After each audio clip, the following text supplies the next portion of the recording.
Hello everyone, welcome to my YouTube channel Education with Vinay. Today we are going to see how to prepare a lesson plan. This is my lesson plan number 3. तो lesson plan बनाने के लिए सबसे पहले आपको lesson plan number देना होता है, जैसा कि यहाँ पे मैंने दिया हुआ है लेसन प्लान नंबर 3। देन उसके बाद आपको अपना नाम मेंशन करना है, डेट मेंशन करना है जिस डेट को आप ये लेसन प्लान डिलीवर करेंगे, स्कूल लिखना है जिस स्कूल में आपका इंटर्नशिप हो रहा है, ड्यूरेशन जितने टाइम का आप लेसन प्लान प्रिपेयर कर रहे हैं, सब्जेक्ट सब्जेक्ट में जिस सब्जेक्ट का आप लेसन प्लान बना रहे हैं वो सब्जेक्ट, और टॉपिक में उस सब्जेक्ट के अंतर्गत जो टॉपिक आप पढ़ा रहे हैं उस टॉपिक को यहाँ पे मेंशन करना है। पीरियड में जिस पीरियड में आप ये क्लास अटेंड करेंगे, लेसन प्लान डिलीवर करेंगे, वो पीरियड लिखना है, और किस क्लास के लिए आप लेसन प्लान बना रहे हैं वो चीज़ यहाँ पे मेंशन करनी है। देन उसके बाद अगर कोई सब टॉपिक है तो सब टॉपिक आपको मेंशन करना है। उसके बाद नंबर ऑफ स्टूडेंट्स, कितने नंबर ऑफ स्टूडेंट्स को आपने लेसन प्लान डिलीवर किया। फिर उसके बाद बात करते हैं जनरल ऑब्जेक्टिव की। तो जनरल ऑब्जेक्टिव तो सब में सेम ही होता है। नाउ स्पेसिफिक ऑब्जेक्टिव की बात करते हैं। जनरल ऑब्जेक्टिव देख लीजिए। नाउ स्पेसिफिक ऑब्जेक्टिव्स की बात करते हैं। स्पेसिफिक ऑब्जेक्टिव्स में आज का मेरा जो ऑब्जेक्टिव है वो है to get knowledge about graphical representation of motion. Motion का graphical representation, student will understand the distance time graph, student will get knowledge about the velocity time graph, student will understand the acceleration time graph. Teaching aid की बात करें, white board, marker, pointer, duster, chart, और मैंने flash cards भी use किए हैं। Next आता है teaching steps and teaching points, teacher activity, student activity, black board work and teaching add, and one more column, एक कॉलम और होता है जो कि इवेल्युएशन का, ठीक है, इवेल्युएशन का कॉलम एक और होता है। नाउ इसमें इंट्रोडक्शन में टीचर इंटरेक्ट करेगा स्टूडेंट से। क्लास में एंट्री इंटर करते ही टीचर बोलेगा गुड मॉर्निंग स्टूडेंट्स, तो स्टूडेंट्स रिप्लाई करेंगे good morning sir. Then teacher बोलेगा how are you all, students बोलेंगे fine sir. Then teacher will say in the previous class we learn about the distance, displacement, speed, velocity and acceleration, student बोलेंगे yes sir. Then उसके बाद do you know how this quantity represents the graph, it's a problematic question because students don't know, बच्चे ये नहीं जानते हैं कि इनको ग्राफ पे स्पीड, वेलोसिटी, एक्सेलरेशन को ग्राफ पे रिप्रेजेंट कैसे करना है टाइम के रिस्पेक्ट में। तो यहाँ पे टीचर टॉपिक का अनाउंसमेंट करेगा, announcement of the topic. Today we will discuss about the graphical representation of motion, student listen carefully. Graphical representation of motion blackboard पे टीचर लिखेगा। देन प्रेजेंटेशन में फर्स्ट ऑफ ऑल आता है graph. Graph में student को बताना है graph कितने टाइप का होता है मोशन चैप्टर में। लाइक मैंने लिखा है in this chapter motion basically there are 3 types of graphs, distance time graph, velocity time graph and acceleration time graph. Student इसको, और यहाँ पे ब्लैक बोर्ड पे मैंने मेंशन किया हुआ है। देन सबसे पहले मैं डिस्टेंस टाइम ग्राफ को लेता हूँ। डिस्टेंस टाइम ग्राफ भी 3 तरीके का होता है। This kind of graph is for calculate speed और velocity with help of distance और डिस्प्लेसमेंट एंड टाइम। इस ग्राफ से हम क्या करते हैं, स्पीड या वेलोसिटी को कैलकुलेट करते हैं डिस्प्लेसमेंट और डिस्टेंस की मदद से।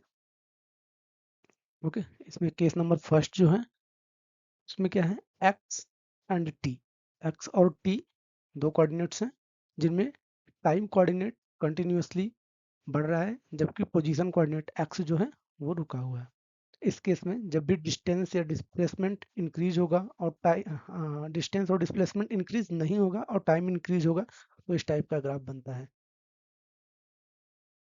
देन केस नंबर टू में टाइम कांस्टेंट है बट डिस्प्लेसमेंट या डिस्टेंस इंक्रीज हो रहा है, उस केस में ये होगा।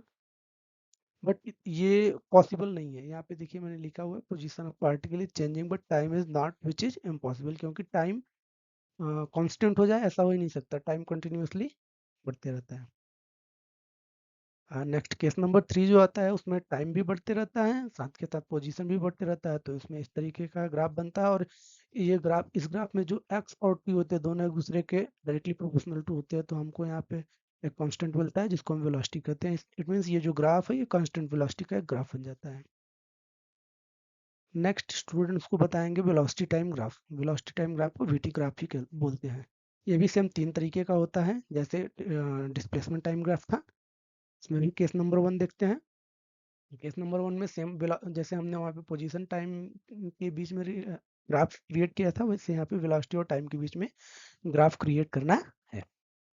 तो फर्स्ट ऑफ ऑल इसमें भी वही होगा, पहले टाइम वेलोसिटी कांस्टेंट होगा, टाइम इंक्रीज करेंगे तो इस तरीके का ग्राफ मिलेगा। सेकंड केस में हम टाइम को कांस्टेंट रखते हैं और वेलोसिटी को इंक्रीज करते हैं, जो कि इम्पॉसिबल है क्योंकि टाइम कांस्टेंट हो नहीं सकता है। केस नंबर 3 की बात करें तो इसमें वेलोसिटी भी इंक्रीज हो रही है एज वेल एज टाइम भी इंक्रीज हो रही है। इट मींस वेलोसिटी टाइम के डायरेक्टली प्रोपोर्शनल टू होता है। अगर वेलोसिटी टाइम के डायरेक्टली प्रोपोर्शनल टू होगा तो हमको यहाँ पे एक्सीलरेशन मिलेगा, क्योंकि V by T equal to constant, और ये कॉन्स्टेंट एक्सीलरेशन का ग्राफ हो जाएगा। नेक्स्ट एक्सीलरेशन टाइम ग्राफ की बात करते हैं। एक्सीलरेशन टाइम ग्राफ भी 3 तरीके का होता है, सेम जैसे आपने एक्सटी ग्राफ और वीटी ग्राफ पढ़ा, सेम वैसे ही acceleration time graph AT graph भी 3 तरीके का होता है। इसमें केस नंबर 1 जो है सेम है, इसमें एक्सीलरेशन और टाइम के बीच में ग्राफ लेंगे। इसमें भी एक्सीलरेशन यहाँ पे कांस्टेंट होगा, उसके बाद टाइम को इंक्रीज करेंगे तो हमारा इस तरीके का ग्राफ मिलेगा।